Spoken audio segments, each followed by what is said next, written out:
rethink your approach to academic writing. So one of my main objective of this course is to get you to reconsider how you approach academic writing and the entire writing process. So I'm also hoping to help us ease some fears you may have when it comes to writing academic publication and journals and your projects. So this first class will address some of these issues. So before we begin, I would like to point out that communication is difficult in general. Communicating is difficult. Even relationships, communication is actually difficult in general. So, and writing and academic writing, writing your project is a form of communication. So even when we talk to individuals, we chat on our phone, we frequently ask for clarification. Like, what do you mean? Can you explain better? So it's a bit difficult. So we must understand that it is not only project writing that is challenging.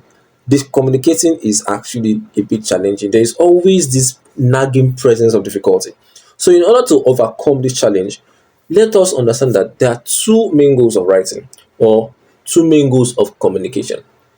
So first thing is that a good writing communicates the idea clearly and in the most simplest and straightforward, obvious way possible. I've put three things together. Easiest, straightforward way possible. So this is the main goal of an academic writing or writing in general. So secondly, writing should be interesting, intriguing, engaging, well structured, logical, and have a dash of imagination. And one of the parts you can use this, two parts you can use this in project writing is the statement of the problem and in your data interpretation, because that is where your imagination comes in and it's something that drags the attention of your reader, especially at the beginning of your work and towards like defining the problem. Yes, you're supposed to give us, okay, this is a problem and this is the justification behind the problem. And when you find out what's happening in the research, how it's relatable and discussion, how you put it, how important you put it there. So that is another way, one way you can put your dash of imagination when it comes to academic writing and writing projects or writing scientific writing. But there's a little problem.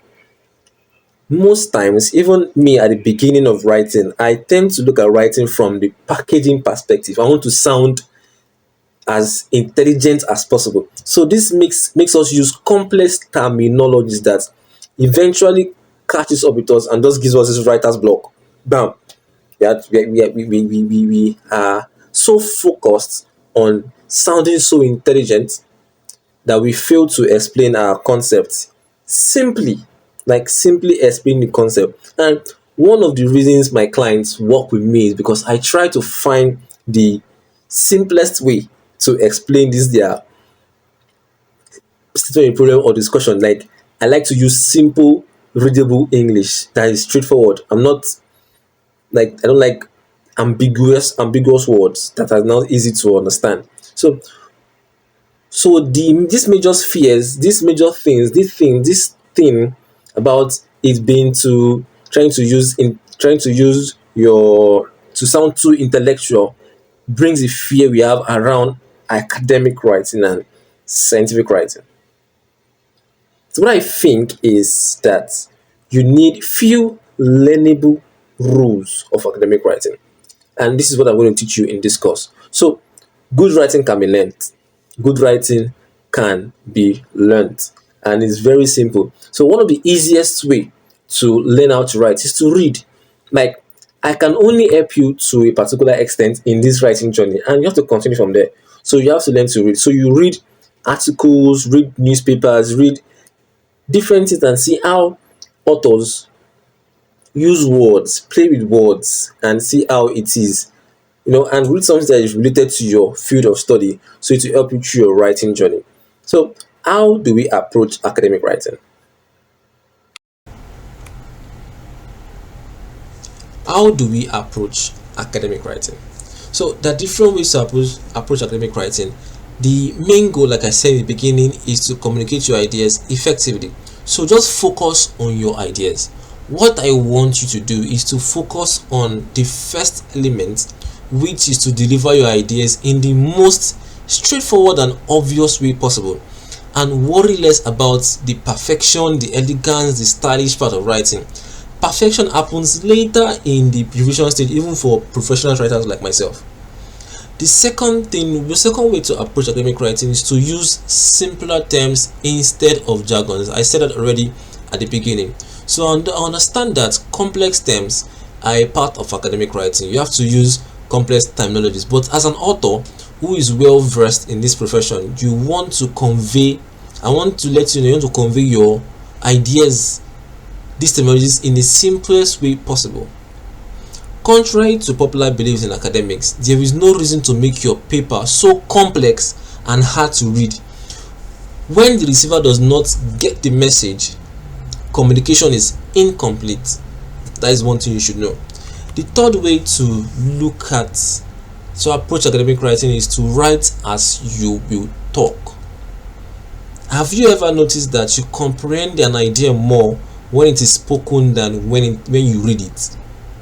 Think about it. We talk in an active voice. For example, I will not say, or you will not say, the car was driven by me. You will say, I drove the car.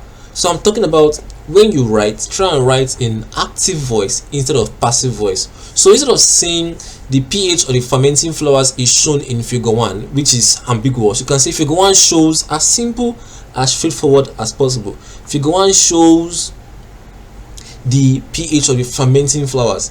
Instead of saying it is shown that, you say use our study shows that.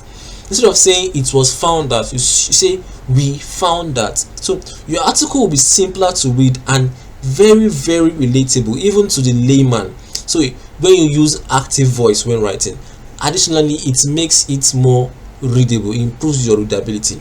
Now, so in conclusion for the first part of this course is, our first assignment is to find at least one good journal publication in your field of study and read it.